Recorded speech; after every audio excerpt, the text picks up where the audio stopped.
Hello, I'm Dr. Sanket Mehta. I am a surgical oncologist specializing in gastrointestinal and hepatobiliary cancers from SSO Cancer Center. If you or someone you care about has been told that cancer has spread to the liver, known as liver metastasis, you may be wondering what that really means and whether surgery is an option. In this video, I'll walk you through when liver surgery is considered in metastatic cancer and what the process typically looks like, so you can feel more informed and prepared. Liver metastases occur when cancer cells from another part of the body travel to the liver and begin growing there. This is different from primary liver cancer, which starts within the liver itself. The most common cancers that spread to the liver are colorectal cancer, neuroendocrine tumors, breast cancer, less commonly considered for surgery, pancreatic and gastric cancers, in very select cases. Liver is a common site of spread because it filters blood from many abdominal organs, allowing cancer cells to lodge and grow there. Not all metastases can be or should be operated on. Surgery is considered when the cancer is limited to the liver or mostly in the liver. All visible disease can be safely removed and the remaining liver has to be healthy enough to regenerate.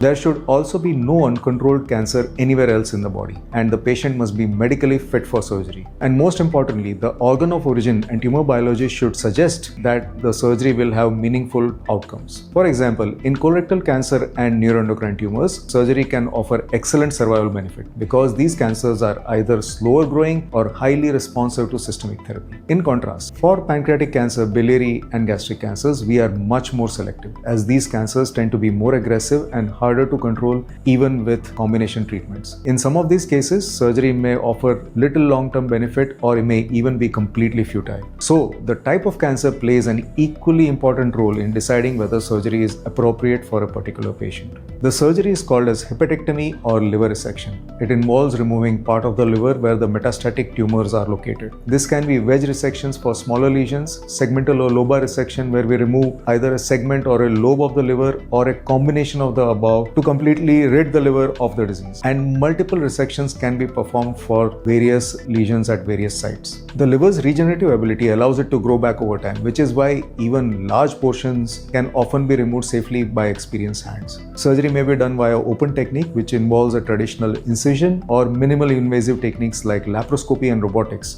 depending on the tumor size, location, and complexity. We will cover detailed surgical techniques like intraoperative ultrasound, vascular resections, and parenchyma sparing surgery in a separate dedicated video, as this is a complex topic on its own.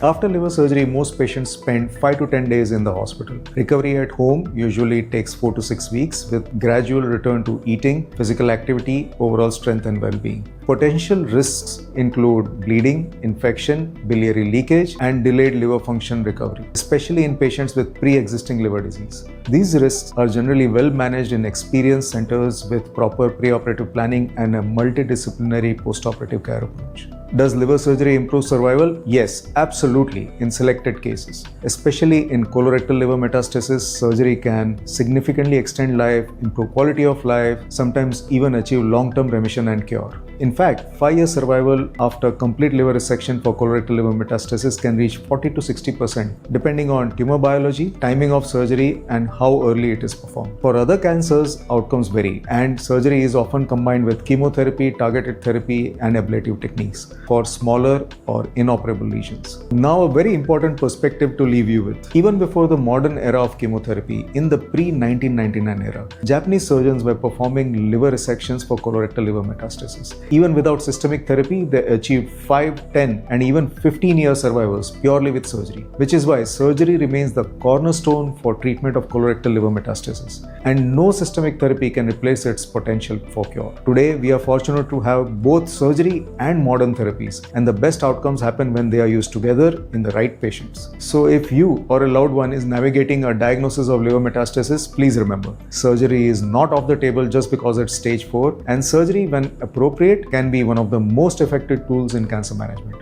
If this video helped clarify things for you, feel free to like, share, or subscribe so that more patients and families can benefit. Thank you for watching. I'm Dr. Sanket Mehta from SSO Cancer Center.